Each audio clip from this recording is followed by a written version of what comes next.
¿Escribió Moisés el Antiguo Testamento?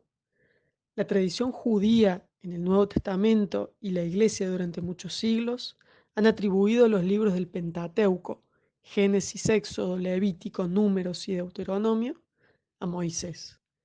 Hoy en día nos resulta dificultoso imaginar a Moisés en medio del desierto buscando papiro y tinta donde escribir sus recuerdos que, como veremos, a veces resultan contradictorios o repetitivos. Los antiguos llegaron a esta conclusión ya que, entre otros pasajes, Deuteronomio 31:24 afirma que Moisés escribió los artículos de la ley hasta el final. Ya en la Edad Media, algunos judíos objetaron que Moisés sea el escritor del proceso de su propia muerte, como podemos leer en Deuteronomio 34, del 5 al 12. Aunque no se demoraron los teólogos en atribuir estos versos finales a su fiel amigo y discípulo Josué. Incluso en el siglo XVIII, en los comienzos del estudio científico de la Biblia, se sigue considerando que el autor del Pentateuco fue Moisés. Incluso la Pontificia Comisión Bíblica, el 27 de junio de 1906, en vistas de salvar lo insalvable, emitió un documento donde mantiene a Moisés como autor sustancial del Antiguo Testamento y que pudo ser ayudado en la redacción definitiva por otros autores. Hoy en día, una de las pocas cosas que se pueden dar como absolutamente ciertas es que Moisés no escribió el Antiguo Testamento. ¿Cómo se justifica entonces este cambio tan radical? Citaré para ello algunos ejemplos, no todos, ya que la lista completa sería muy extensa. Existen cortes y tropiezos en la narración. Por ejemplo, el capítulo 1 del Génesis, donde narra la creación, le sigue otro relato que vuelve a relatar el origen, pero ya desde categorías muy distintas. Por otro lado, tenemos tradiciones duplicadas o incluso triplicadas. Por ejemplo, en los capítulos 4 y 5 del libro del Génesis se presentan dos descendencias diversas de Adán. También tenemos tradiciones distintas e incluso opuestas.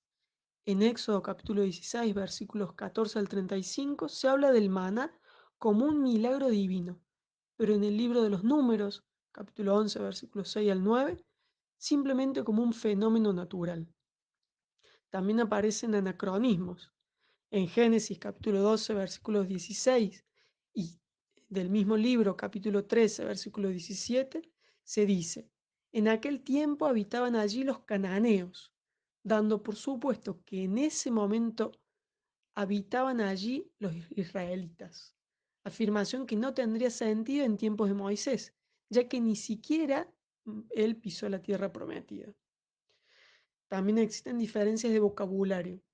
Al monte donde Dios se revela, en ocasiones se lo denomina Sinaí y en otros casos se lo llama Horeb. También se presentan diferencias de estilo.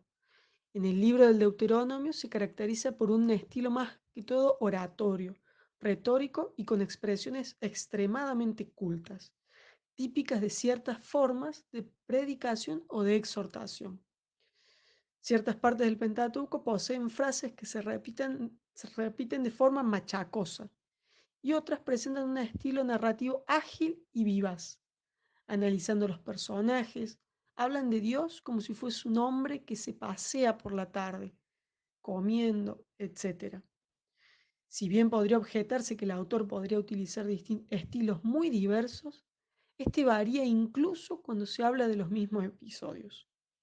Todos estos argumentos que podrían multiplicarse han creado la profunda convicción de que el Pentateuco no pudo ser escrito por un solo autor. Se advierte en los libros un proceso de formación muy largo y complejo, que hasta el día de hoy no ha sido suficientemente clarificado.